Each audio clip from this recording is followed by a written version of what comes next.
발을 씻어주는 것이 옳으니라. 발을 씻어주는 것이 옳으니라 제목으로 말씀 전하겠습니다. 말씀을 준비하면서 영화의 한 장면이 생각이 났어요. 조금 오래된 영화인데 8월의 크리스마스라는 영화입니다. 그래도 연식이 있는 분들은 잘 아시네요. 청년들은 모르더라고요. 이게 태어나기 전에 개봉한 영화여서 1998년, 그러니까 2000년 이후에 태어난 청년들은 이게 뭔지 잘 모르더라고요. 그러니까 주인공이 동네에서 사진관을 운영하는 노총각입니다. 결혼을 못한 노총각이 아니고요. 결혼을 안 한 노총각이에요. 왜냐하면 불치병에 걸렸거든요. 시한부 인생 죽을 날을 기다리고 있어서 새로운 만남을 거부하는 거죠. 새로 만나지 않고 담담하게 죽음을 기다려요. 담담하게 이별을 준비합니다. 하루는 주인공이 이제 늙은 아버지와 함께 비디오를 이렇게 보려다가 이제 자기의 그 마지막이 생각이 났는지 리모컨 조작법을 가르쳐 드리려고 해요. 아버지, 테이프 넣고 전원 버튼 누르고 TV 버튼 누르고 4번 누르세요. 이 4번 아시는 분들 어느 정도 또 나이가 있으신 분들이죠. 비디오 넣고 TV 채널 4번 맞추는 거. 어느 정도 이게 40대 이상만 알 수 있는 그런 것 같아요. 그러니까 가르쳐 드리는 거예요. 몇 번을 이렇게 이제 잘 못 따라 하시니까 몇 번을 천천히 처음부터 이렇게 알려드려요. 그래도 이 아버지가 자꾸 잘못 누르니까 결국에는 화를 못 참고 문을 꽝 닫고 나가버려요. 장면이 바뀌어서 밤이 되었습니다. 주인공이 리모컨 조작법을 하나하나 순서대로 종이에다가 자세하게 적어요. 그 종이를 비디오 앞쪽에 붙여놓습니다. 그러니까 자기가 죽은 이후에도 아버지가 비디오를 볼 수 있도록 이렇게 해놓은 거예요. 그러고는 아버지에게 들킬세라 숨죽여 우는 장면이 나와요. 그 장면이 그렇게 먹먹하고 슬플 수가 없더라고요. 그러니까 주인공은 비디오 보는 게 유일한 낙이었던 아버지를 위해서 리모컨 조작법을 글로 남겼어요. 예수님은요, 죽음을 앞둔 하루 전날, 죽기 바로 전날 제자들에게 이것만큼은 절대로 잊으면 안 된다고 긴 설교를 하셨습니다. 그게 14장, 15장, 16장, 17장에 나와요. 제자들이 다행히도 예수님의 긴 설교를 기억해서 요한복음 말씀으로 남겨놨어요. 그리고 제자들이 절대로 잊지 못할 특별한 행동, 가슴에 새겨져서 계속해서 생각나는 특별한 행동을 하셨죠. 제자들의 발을 씻어주셨습니다. 우리 1절, 2절, 3절 1절, 2절, 3절 한 번 더 읽겠습니다.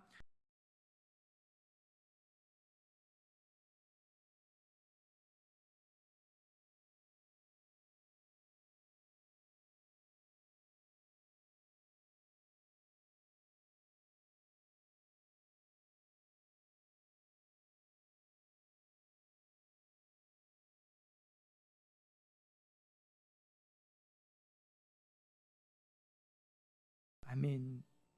예수님이 곧 죽게 될 것을 아셨어요. 1절에서 3절에서 예수님이 아셨다. 예수님이 아셨다. 반복해서 나오죠. 예수님은 제자들과 함께 먹는 이 저녁 식사가 마지막 식사라는 걸 아셨어요. 가룟 유다가 배신자라는 걸 아셨고요. 베드로가 3번 부인할 걸 아셨어요. 나머지 제자들도 모두 도망갈 걸 아셨습니다. 이제 다가올 죽음이 잠자듯 편안하게 죽는 죽음이 아니라 배신과 모욕과 조롱으로 얼룩진 죽음이라는 걸, 아주 고통스럽고 아주 힘겨운 죽음이라는 걸 분명하게 아셨어요. 게다가 이 모든 일을요, 하나님이 자기 손에, 누구 손에요? 자기 손에, 예수님의 손에 맡기셨다는 걸 아셨어요. 십자가 죽음으로 범죄하고 타락한 인류를 구원할 계획이 예수님 손에 달려 있는 거죠. 예수님이 순종하면 되는 거고, 예수님이 순종하지 않으면 안 되는 거예요. 예수님은 하나님이 이 모든 일을 예수님의 순종에 맡기셨다는 것까지 아셨어요. 예수님의 십자가 죽음, 땀이 피가 될 정도로 간절하게 기도한 후에 순종하셨죠. 겟세마네 동산에서 땀이 피가 될 정도로 간절하게 기도하고 나서 십자가의 길을 가셨어요.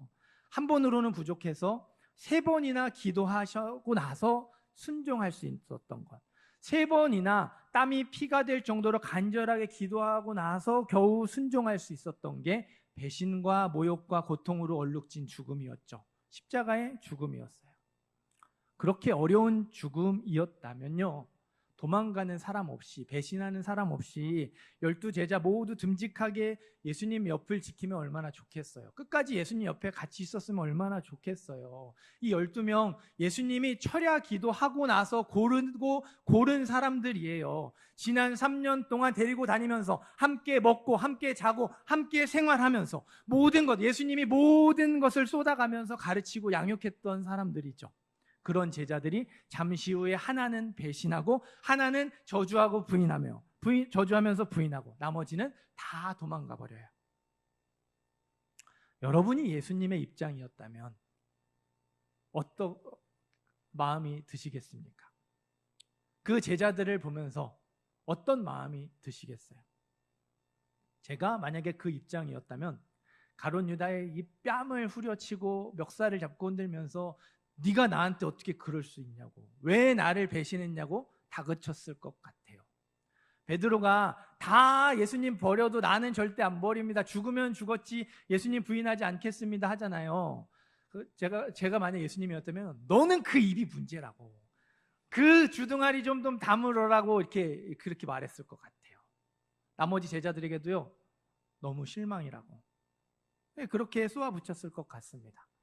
예수님은 그렇게 하지 않으셨죠. 제자들을 사랑하셨어요. 사랑하시되 끝까지 사랑하셨습니다.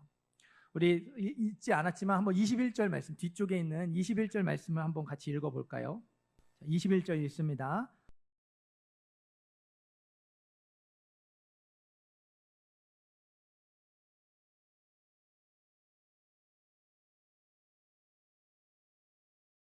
아멘. 여러분, 예수님이요 제자들을 보면서 막 아무렇지도 않고 사랑하는 마음이 막 무럭무럭 생겨나고 그러지 않았어요. 심령이 괴로우셨어요. 이 괴롭다는 부글부글 끓는 감정의 상태를 말합니다. 예수님이 가룟 유다의 배신을 알고 화를 참아내기 어려울 정도로 힘들어 하셨어요. 베드로의 부인을 알고 제자들의 도망갈 걸 알고 화를 참아내기 어려울 정도로 힘들어 하셨어요. 치밀어 오르는 분노에도 불구하고 사랑하기로 마음을 먹으신 거예요.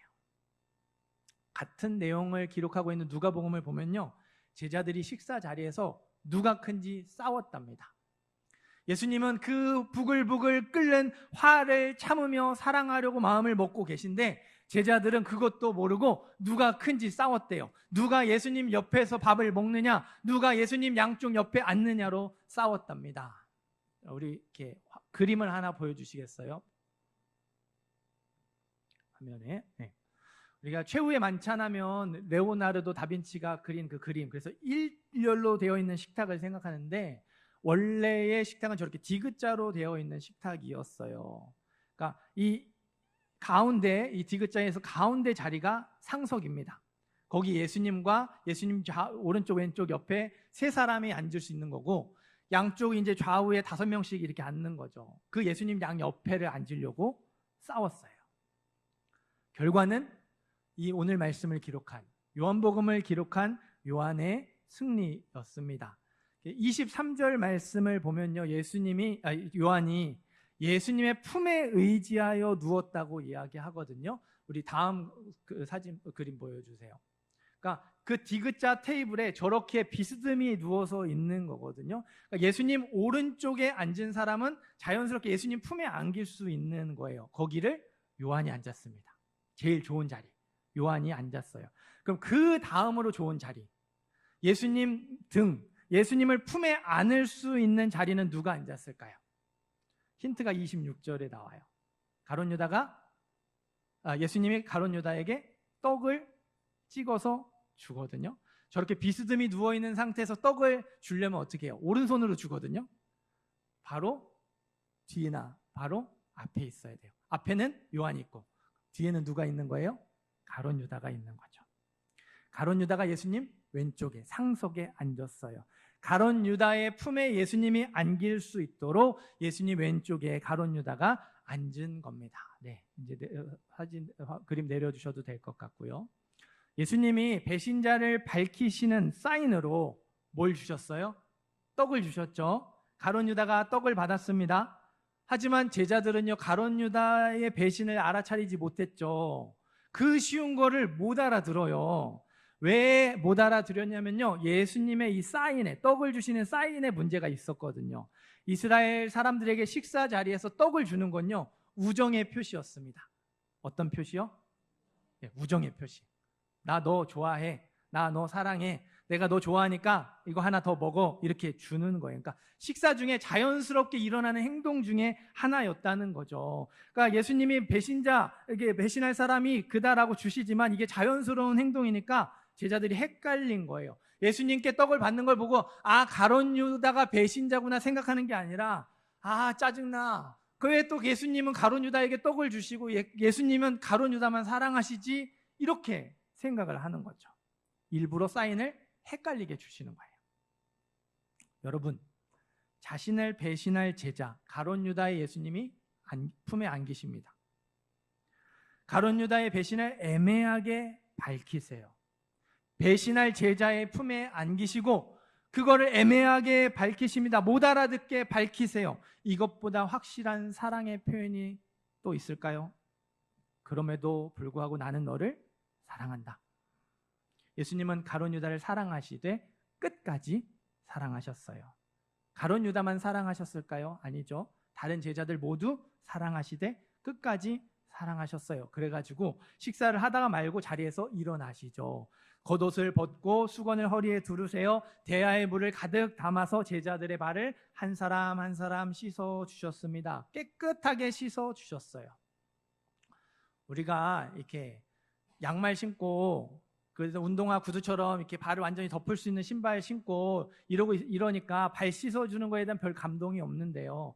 그 예수님 당시에는 양말 없었어요. 운동화 구두 이런 거 없었어요. 그냥 맨발에 샌들 같은 신발 신고 다녔죠. 오늘날처럼 포장된 도로 거의 없었습니다. 대부분 흙길이었어요. 발이 어땠을까요? 엄청 더러웠죠. 엄청 더러웠어요. 너무 더러워서 집에 그냥 들어가지 않고 집 안에 들어가면서 발을 씻을 수 있도록 입구에 물 항아리가 항상 배치되어 있었어요. 이게 이스라엘의 문화예요. 부유한 집, 잘 사는 집에서는요, 종이 주인과 손님의 발을 씻어주는 게 예의입니다.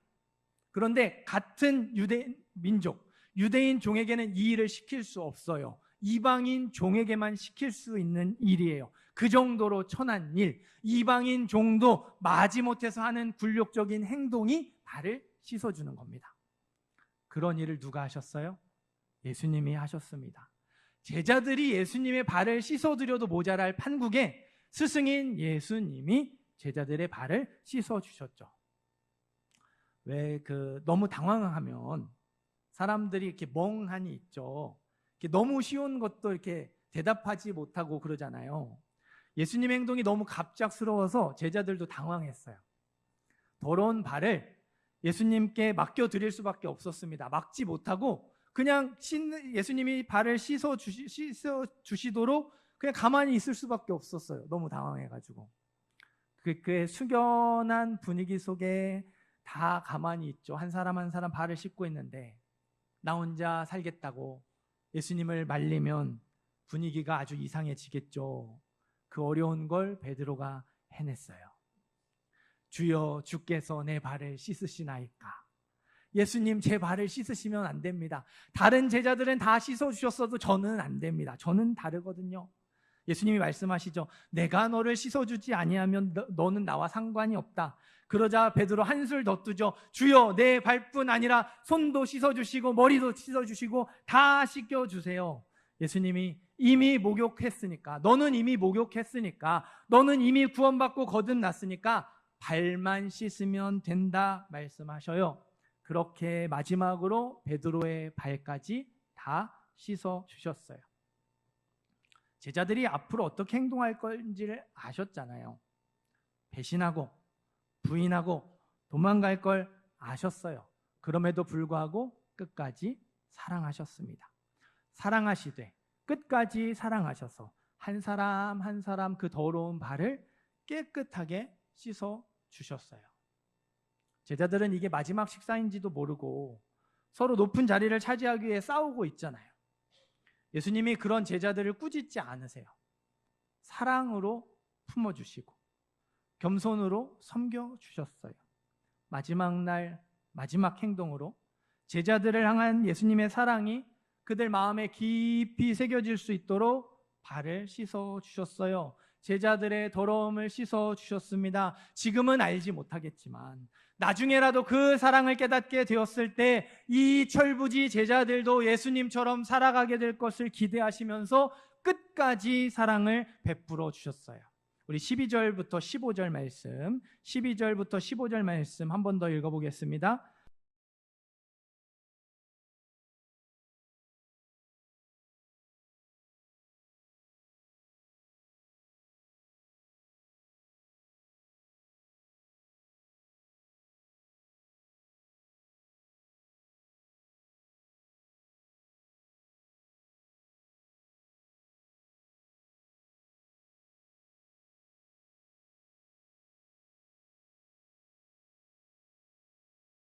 아멘. 내가 너희의 주님이고 내가 너희의 스승인데 너희의 발을 씻어 주었다. 그러니 너희도 서로 발을 씻어 주는 것이 옳다. 내가 너희에게 본을 보였으니까 너희도 내가 한 것처럼 다른 사람들에게 똑같이 해줘라. 새 계명을 너희에게 주노니 서로 사랑하라. 내가 너희를 사랑한 것 같이 너희도 서로 사랑하라. 너희가 서로 사랑하면 이로써 모든 사람이 너희가 내 제자인 줄을 알리라. 예수님은요, 제자들이 서로 사랑하며 살기를 원하셨어요. 비교하고 경쟁하기보다, 시기하며 질투하고 싸우기보다 섬기며 사랑하기를 원하셨습니다. 예수님이 제자들의 연약함을 품어주셨잖아요. 예수님이 제자들의 더러움을 씻어주셨잖아요. 제자들도 예수님처럼 상대방의 허물을 용납하고 덮어주고 세워주기를 원하셨습니다. 사랑하는 성도 여러분, 14절, 15절 말씀은요, 내가 너희를 끝까지 사랑한 것처럼 너희도 서로 사랑해야 한다. 마지막 유언과 같은 말씀이에요. 이것만큼은 절대로 잊으면 안 되기 때문에, 이것만큼은 꼭 지켜야 하기 때문에 마지막으로 유언으로 남기신 말씀과 같아요. 그래서 한글 성경은요, 너희도 서로 발을 씻어주는 것이 좋으니라, 좋다, 그렇게 하지 않고요, 너희도 서로 발을 씻어주는 것이 옳다. 그러니까 하면 좋다, 해야 한다가 아니라 이건 당연한 일이다, 마땅히 해야 할 일이다, 하지 않는 것이 틀린 일, 잘못된 일이고 하는 것이 옳은 일, 맞는 일이라고 해석했습니다. 번역했어요. 서로 발을 씻어주는 것은 옳은 일입니다. 서로 발을 씻어주지 않는 것은 옳지 않는 일, 틀린 일, 잘못된 일이에요. 칼빈이라는 유명한 신학자는요, 이 말씀을요, 이렇게 해석했어요. 다른 지체를 괴롭히는 것은 예수님의 얼굴에 침을 뱉는 것이다. 다시 읽어드릴게요. 다른 지체를 괴롭히는 것은 예수님의 얼굴에 침을 뱉는 것이다. 여러분, 최근에 혹시 누군가의 마음을 아프게 하셨나요? 그렇다면 저와 여러분은요, 옳지 않은 일을 했어요. 예수님을 무시하고 예수님의 얼굴에 침을 뱉었습니다. 최근에 누군가를 섬기기 싫어서 외면하고 피하셨나요? 나보다 낮은 자리에 있는 사람을 아무렇게나 대하셨습니까? 괴롭히셨습니까? 그렇다면 저와 여러분은요, 옳지 않은 일을 한 거예요. 예수님을 무시하고 예수님의 얼굴에 침을 뱉은 겁니다. 물론 누군가를 사랑으로 섬기는 건 당연히 힘든 일이에요. 어려운 일이죠. 몹시 귀찮은 일이고 아주 번거로운 일입니다. 마지못해서 억지로 해야 할 때가 많고요.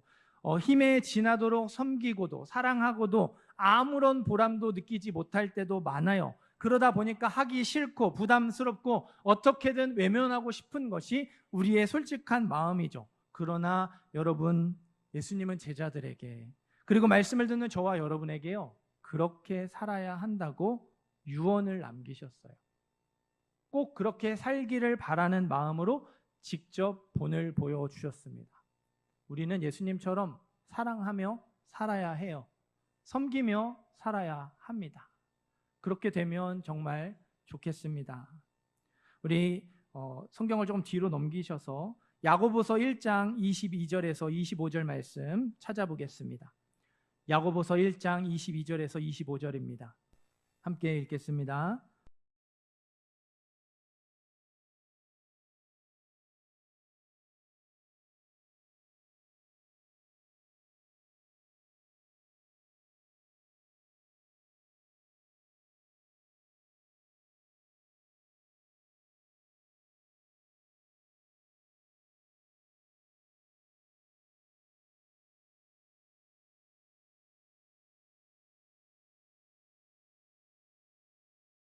아멘.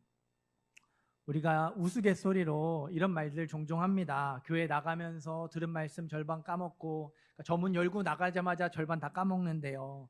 그리고 집에 걸어가는 그 짧은 시간에 또 남은 절반 까먹어가지고 75% 까먹는데요. 그리고 하룻밤 자고 일어나 보니까 남은 25%마저 다 까먹는데요. 주일에 들은 말씀, 받은 은혜로 한 주를 힘차게 시작해야 하는데요, 이미 월요일 아침부터 생각나는 게 하나도 없죠. 남아있는 게 아무것도 없어요. 그러니까 우리가 받은 은혜를 쉽게 잊어버리고 들은 말씀을 쉽게 까먹는다고 그렇게 우스갯소리로 얘기하는데요, 이유, 그렇게 자꾸 쉽게 까먹는 이유, 남는 게 없는 것 같은 이유는요, 둘 중에 하나입니다. 하나는요, 귀로만 듣고 마음으로 듣지 않았기 때문입니다. 듣기는 듣는데 대충 듣는 거예요. 그냥 적당히 듣는 거예요. 그러면 잊어버리죠. 또 하나는 우리가 읽은 이 말씀, 이게 좀 어려울 수 있는데요, 한마디로 그래요. 말씀을 마음으로 들었는데 행하지 않았다는 거죠. 말씀을 마음으로 들어서 기억해요 남아있는데 행하지 않았으니까 금방 또 잊어버린다는 거예요. 말씀을 가정과 학교와 직장에서 구체적으로 실천해보지 않으니까 금방 잊어버리는 것이고, 남아있는 게 없다는 것이죠. 야고보서는 이렇게 말합니다. 너희는 말씀을 행하는 자가 되고 듣기만 하여 자신을 속이는 자가 되지 말아라. 여러분, 말씀을 듣기만 하고 행하지 않으면요, 지식만 많아지게 되거든요. 아는 게 되게 많아져요. 행함이 없는 지식이 많아지면 많아질수록 그 지식이 자기를 속입니다. 어떻게 속이냐면, 나는 실제로 그러지 않아요. 나는 실제로 그렇게 살지 않는데 내가 너무 이걸 많이 알고 당연하게 계속해서 동의하고 듣고 있으니까 내가 마치 그렇게 살아가는 것처럼 착각하게 되는 거죠. 그 지식이 나를 속여요. 조금 더 쉽게 설명을 드릴게요. 하나님이 내 인생을 인도하십니다. 우리의 가정을 인도하시죠. 믿으시죠? 안 믿으세요? 네, 아멘이에요. 근데요, 어떤 그리스도인들을 보면요, 하나님이 나의 인생을 책임지신다는 걸 알고 믿는다고 말하면서도요, 연초마다 전 보러 갑니다. 매일같이 오늘의 운세를 확인하고, 뭐 안 좋은 일 있으면 재수없다고 하고, 뭐 좋은 일 되면 뭐 이렇게 우연찮게 어떻게 됐다고 이래요. 하나님이 하나하나 모든 것을 세세하게 다스리시며 인도하신다고 믿고 말하는 사람이, 그래서 내가 그렇게 하나님의 손안에 있다고 생각하면서 실제의 삶은 하나님을 의지하지 않는 걸로 사는 거죠. 그런데 자기는 하나님을 의지한다고 착각하고 있는 거죠. 자기 인생을 맡기지 않으면 그 지식이 자기를 속인다는 거예요. 하나님의 사랑이 얼마나 큰지, 내가 1만 달란트 빚진 자라는 것, 내가 얼마나 큰 사랑과 큰 희생으로 구원받았다는 것을 압니다. 그래서 감사해요. 그런데요, 그런 그리스도인들이요, 심각한 상처는 고사하고 그 가벼운 상처, 사소한 잘못도 용서하지 않아요. 세상 사람들은요, 술 한잔 마시고 술김에, 야, 미안해. 그때 내가 미안했어. 풀어. 그래. 자, 그냥 이렇게 잘 해보자. 이렇게 풀어요. 술 한잔을 술김에 풀어요. 근데 그리스도인들은 안 풀어요. 술 한잔보다 못한 거죠. 분명히 예수님의 십자가 사랑이 나에게 감사하다고 하는데, 그 사랑이 그렇게 나한테 크다고 하는데 그 사랑은 술 한잔보다 못한 거죠. 자기를 속이는 거예요. 교회를 사랑한다고 말합니다. 교회가 성도가 나의 식구고 나의 형제라고 말합니다. 그런데요, 앞에서 무시하고 정죄해요. 뒤에서 욕합니다. 나는 교회를 사랑해 라고 말하면서 교회 사랑한다고 착각하는데 실제 모습은 교회를 사랑하지 않는 거죠. 이런 모습이 저와 여러분에게 있다면 부끄러워해야 합니다. 그 모습을 고치려고 해야 돼요.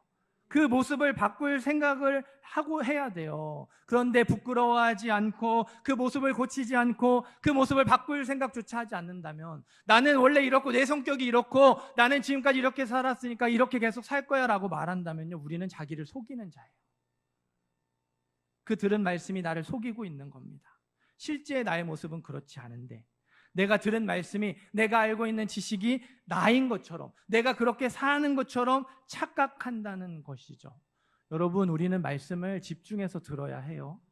귀로만 듣는 게 아니라 마음으로 들어야 해요. 그 들은 말씀을 가정과 학교와 직장에서 실천하셔야 돼요. 말씀에 순종하셔야 되고요, 말씀대로 살아가려고 노력하셔야 해요. 아, 그렇구나로 끝나서는 안 됩니다. 맞아, 그렇게 살아야지로 끝나서는 안 돼요. 들은 말씀 그대로 살아보려는 구체적인 모습이 있어야 해요. 그래야 실제 내 모습을 정확하게 알 수 있습니다. 내가 착각하는 모습, 내가 속고 있는 내 모습이 아니라, 내가 꾸미고 내가 포장하는 내 모습이 아니라 진짜 내 모습, 실제 내 모습을 정확하게 알 수 있어요. 하나님을 인정하지 않는 세상에서 하나님을 믿고 의지하며 살아보려고 몸부림쳐 봐야지, 내가 얼마나 믿음이 없고 믿음이 부족하고 믿음이 연약한 사람인지, 쉽게 흔들리고 쉽게 의심하는 사람인지를 정확하게 알 수 있어요. 안 하면 모릅니다. 내가 하나님 없이 살 수 없는 인생이라고 입버릇처럼 말하지만 실제로 부딪혀서 인생의 쓴맛을 겪어보지 않고 쓰라린 실패를 겪어보지 않고서는요, 그걸 절대로 알 수 없어요. 오늘 말씀도 마찬가지죠. 그래, 맞아, 사랑해야지. 그래, 맞아, 발을 씻어주어야지, 섬겨야지. 100번 1000번 말하면 뭐해요? 고개를 끄덕이면 뭐합니까? 실제로 사랑하기 힘든 사람, 사랑하기 어려운 사람, 사랑하기 싫은 사람, 사랑하고 싶지 않은 사람을 사랑해 보려고 하셔야죠.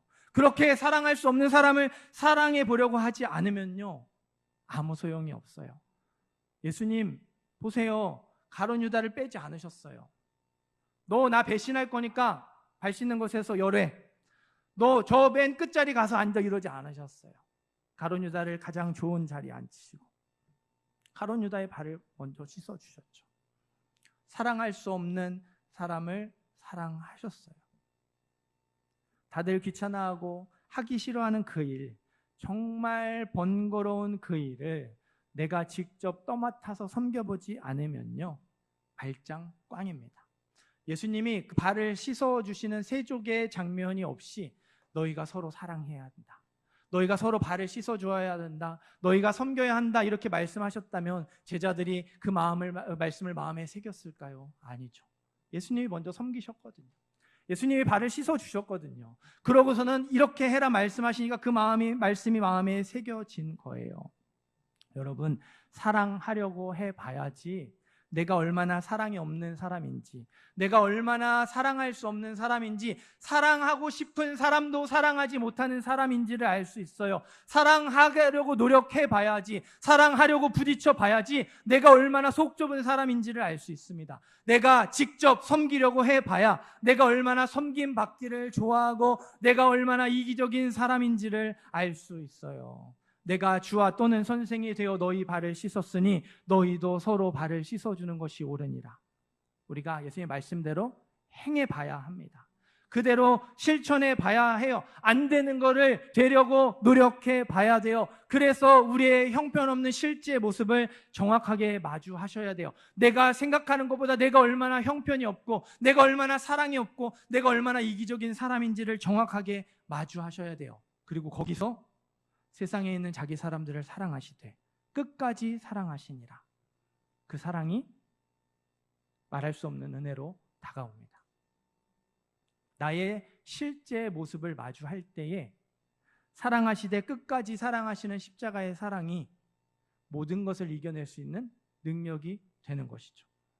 진정한 변화는 나의 진짜 모습을 정확하게 마주하고 그런 나를 사랑하시는 사랑을 깊이 깨달을 때 시작이 돼요. 다시 말씀드립니다. 진짜 변화는요, 나의 실제 모습을 정확하게 마주하고 그런 나를 사랑하시는 사랑을 깊이 깨닫게 될 때에 변화가 시작이 돼요. 예수님이 제자들의 발을 씻어주시는 장면이요, 마태, 마가, 누가복음에 나오지 않아요. 다른 제자들은 이 일을 숨깁니다. 요한복음만 나와요. 요한만 밝히는 것이죠. 요한복음을 기록할 당시에 요한은요, 그 교회의 최고 지도자였어요. 요한보다 높은 사람이 없었고 모두 다 요한의 가르침을 받는 요한의 제자들이었어요. 존경받는 사람, 최고로 존경받는 위치에 있었어요. 근데 그 요한이 커밍아웃 하는 거예요. 그게 마지막 식사인지도 모르고 자리 싸움이나 하는 참으로 어리석은 제자, 그게 나였다. 그렇게 어리석고 우둔하고 한심하기 짝이 없는 모습이 내 젊을 때의 모습이었다 밝히는 거예요. 요한의 별명 우레의 아들이었습니다. 어떤 사람이 예수님의 이름으로 귀신을 내쫓으니까 너 우리 편 아니잖아, 예수님의 제자 아니고 우리 따라다니지 않잖아, 하지 마. 귀신을 내쫓지 못하게 막았어요. 예수님을 영접하지 않는 사마리아 동네에 뒤돌아 나가면서 예수님, 저 동네 벼락 떨어지게 해주세요. 하늘에서 불 떨어져가지고 불 다 불태워 버리시죠. 예수님께 요청했어요. 툭하면 욱하고 툭하면 화를 내면서 문제를 일으키니까 예수님이 별명을 붙여주셨어요. 너는 보아너게라 해라. 너는 우레의 아들이다. 베드로에게는 게바, 반석이라는 좋은 의미의 별명을 붙여주셨잖아요. 요한한테는 나쁜 의미의 별명을 붙여주셨어요. 벼락같이 화낸다고, 성질 지랄 맞다고 우레의 아들이라고 붙여주셨어요. 그랬던 요한에게 훗날 또 다른 별명이 생깁니다. 사랑의 사도예요. 요한의 설교 제목은 항상 똑같았대요. 서로 사랑하라. 서로 사랑하라. 여러분, 똑같은 말씀 아무리 좋아도 계속 들으면 지겹잖아요. 성도들이 다른 말씀도 듣고 싶어요. 왜 항상 똑같은 말씀만 하세요? 불평하니까 요한이 대답합니다. 그것은 주님의 명령이며 그것으로 충분하기 때문입니다. 사랑은 그리스도인들의 기초요, 교회의 기초요, 죄를 범하지 않는 기초입니다. 요한이 성도들에게 전하고 싶은 말씀이 얼마나 많았겠어요. 하지만 그는 오직 사랑으로 충분하다면서 사랑만 반복해서 전했어요. 한 번은 집회 도중에 말씀을 전하다가 쓰러졌습니다. 너무 나이가 많아서 기력이 없어서 정신을 잃어갔어요. 그 정신을 잃어가는 중에도 어린 자녀들아 서로 사랑하라. 어린 자녀들아 서로 사랑하라. 이 말을 계속해서 반복했대요. 혈기를 참지 못해 닥치는 대로 들이받으며 문제를 일으켰던 요한이 사랑밖에 모르는 사람, 사랑에 목숨을 건 사람으로 변화되었죠. 우레의 아들이 사랑의 사도가 되었습니다. 무엇이 요한을 이렇게 아름다운 모습으로 변화시켰죠? 사랑하시되 끝까지 사랑하셨던 예수님의 사랑이에요. 비록 그 자리에서는 깨닫지 못했는데 예수님의 십자가 죽음을 통해서 철저하게 실패하고 나서 자기의 진짜 모습을 마주하게 되니까 예수님의 사랑이 크게 다가온 거예요. 온전히 깨닫게 된 거예요. 예수님의 부활하심과 승천하심을 통해서 오순절 성령의 충만한 역사하심을 통해서 그 사랑을 더욱 깊이 깨달았습니다. 온전하게 깨달았어요. 확실하게 깨닫게 되었어요. 그랬더니 이전과는 전혀 다른 모습으로 변화되었습니다. 우리 오늘 말씀 1절 말씀을 한 번 더 읽어보겠습니다. 요한복음 13장 1절 말씀 함께 읽겠습니다.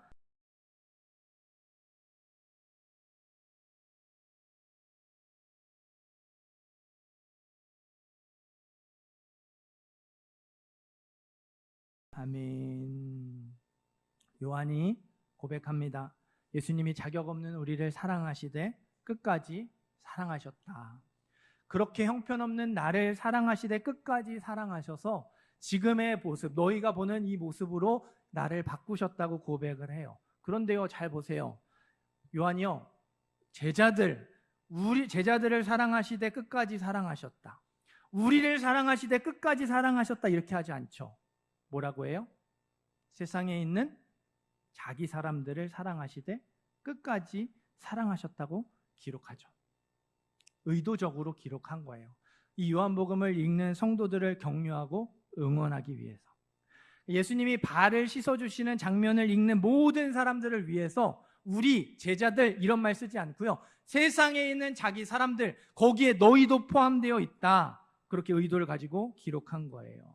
너희가 믿음으로 살아가는 게 힘들다는 건 나도 안다. 너희가 사랑하고 싶어도 사랑할 수 없고 섬기고 싶어도 섬기지 못하는 건 나도 안다. 나도 그랬어. 나도 그랬다. 그러나 이것만큼은 기억했으면 좋겠다. 예수님이 못난 나를 끝까지 사랑하신 것처럼 지금 말씀을 읽고 있는 너희들, 지금 말씀을 듣고 있는 저와 여러분 끝까지 사랑하신다. 그러니 힘을 내라. 다시 일어나 걸어가라. 요한은요, 자기를 끝까지 사랑하셨던 예수님이 요한복음을 읽는 모든 사람들도 끝까지 사랑한다고 말하고 있어요. 세상에 있는 자기 사람들에 바로 당신이 포함되어 있습니다 말하고 있어요. 예수님이 제자들의 더러운 발을 씻어주시며 제자들을 끝까지 사랑하셨던 것처럼 우리의 아버지가 되시는 하나님이 우리의 더러운 것들을 씻어주시면서 저와 여러분 한 사람 한 사람을 끝까지 사랑하시니 흔들리지 말고 믿음으로 굳게 서라고 부탁하고 있습니다. 여러분, 이 끝까지는요, 생명이 다할 때까지입니다. 또 완성될 때까지예요. 한번 따라해 보시겠어요? 생명이 다할 때까지, 완성될 때까지. 끝까지는요, 생명이 다할 때까지, 우리의 생명이 다할 때까지. 끝까지는 완성될 때까지, 우리를 향한 하나님의 뜻이 완성되고 다 이루어질 때까지 하나님이 저와 여러분을 사랑하시고 또 사랑하시겠다는 거죠. 사랑하는 성도 여러분, 저와 여러분을 향한 하나님의 사랑은 우리의 생명이 다하기까지 사랑하고 또 사랑하는 영원한 사랑입니다. 사랑하는 성도 여러분, 우리를 향한 하나님 아버지의 사랑은요, 우리를 향한 하나님의 뜻이 완성될 때까지, 우리를 향한 하나님의 뜻이 다 이루어질 때까지 절대로 변하지 않고 결코 포기하지 않는 완전하고 완벽한 사랑입니다. 어떤 형편에서든지 언제 어디서나 하나님은 우리를 붙잡고 계신 손 놓지 않으실 거예요. 변함없이 사랑해 주시고 은혜를 베풀어 주실 겁니다. 제가 즐겨보는 예능 프로그램이 하나 있어요. 거기서 이제 이렇게 빵집 사장님이 이렇게 인터뷰를 합니다. 어떻게 이렇게 빵집을 시작하게 됐냐, 언제부터 이 빵을 만들기 시작했냐 이제 물어보는 거예요.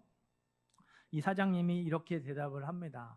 어릴 때부터 자기는 잘하는 게 하나도 없었대요. 공부도 잘 못하고 운동도 싹게 잘하지 못하고, 그래서 조금 이렇게 방황을 많이 했던 것 같아요. 철딱서니가 없었다고 말을 해요. 그래서 고등학교도 제대로 안 가고 그냥 중학교만 졸업하고 이제 고등학교 17살 그 나이에 빵집 알바를 시작한 거예요. 빵집 알바도 왜 시작했냐면요, 오토바이 살려고. 저 좀 껌 좀 씹고 침 좀 뱉는 우리 청소년 형아들이 오토바이 와 이렇게 가잖아요. 그러니까 이 사장님이 그거 하고 싶어서 돈은 벌어야 되니까 이제 학교 안 가고 빵집 들어간 거예요. 일 배운 거예요. 그런데요, 그 빵을 만드는데 너 빵 잘 만든다 칭찬을 받았다는 거죠. 많이 받았대요. 처음 칭찬 받은 거래요. 어른들에게 처음으로 칭찬을 받아본 게 빵이었다고. 그래서 그 칭찬 덕분에 지금까지 제빵 일을 하고 빵집을 하게 되었다고, 빵 때문에 자기는 철들었다고 말을 했습니다. 완전하지 못한 사람의 칭찬도 한 사람의 인생을 이렇게 바꾸어 놓았는데, 완전하고 완벽한 하나님의 사랑은 우리의 인생을 충분히 바꾸지 않겠습니까? 저와 여러분도 하나님의 사랑 때문에 철든 케이스가 되었으면 좋겠어요. 우리의 모습은 오늘 말씀에 나오는 제자들의 모습일 경우가 많죠. 그래서 우리는 그 사랑을 깨닫게 해달라고 기도하셔야 돼요.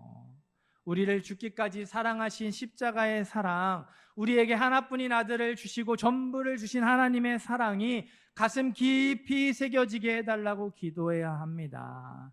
우리를 사랑하시되 끝까지 사랑하시는 하나님의 사랑을 마음 깊이 새기는 저와 여러분이 되기를 원합니다. 지금 당장은 온전히 깨닫지 못할 수 있어요. 요한처럼 그 시간을 생각할 때마다 너무 부끄러워서 얼굴이 화끈거릴 수 있습니다. 그럴지라도 조금씩, 아주 조금씩이라도 그 사랑을 알아가게 된다면 그 사랑이 나를 이렇게 변화시켰다 고백할 수 있는 은혜가 임하게 될 줄 믿습니다. 그렇게 고백하면 서로 발을 씻어주는 것이 옳으니라. 하나님이 원하시는 사랑의 삶을 살아갈 수 있어요. 하나님이 우리를 통해 이루기 원하시는 섬김의 삶을 이룰 수 있습니다. 우리를 사랑하시되 끝까지 사랑하시는 하나님의 사랑을 깨닫고 사랑의 성도로 변화되어지는 모든 성도님들 되시기를 간절히 소원합니다. 사랑의 성도로 변화되어져서 여러분의 가정을 변화시키고 세상을 변화시키는 우리 모든 성도님들, 모든 예배자들 되시기를 주님의 이름으로 축원합니다.